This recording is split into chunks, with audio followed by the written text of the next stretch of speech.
Road ng Pangasinan. Kasunod dito ng panibago na namang aksidente sa kalsada dahil sa nakaharang na puno sa mismong National Road. May detalye si Nora Dominguez.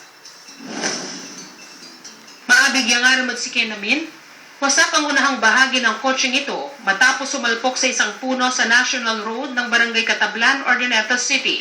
Sugatan din ang driver ng sasakyan na kinilalang si Rams Orozco Barba. Ayon sa mga otoridad, hindi itong unang sasakyang nabangga sa nasabing puno na nasa loob ng right-of-way ng National Road sa Ordoneta City.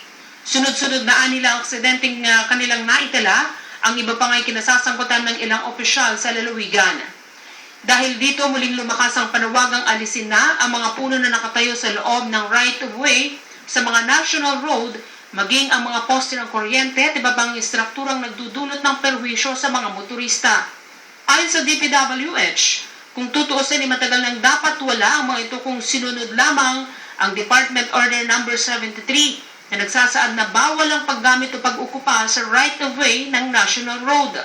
Bukod sa kautusan, ilang utility agencies na rin daw at mga individual ang sinulatan ng DPWH upang alisin hindi lamang mga puno kundi maging ang mga nakaharang na electric post ng mga power distributors, mobile at cable service providers, at maging mga pribadong mga gusali at iba pang istruktura upang hindi magdulot ng disgrasya. Sumulat na rin daw sila sa DENR upang humingi ng permit para sa pagputol ng mga puno, pero hinarang umano ito ng provincial government kahit pa nakasasakabal sa ginagawa ngayong road widening project sa lugar.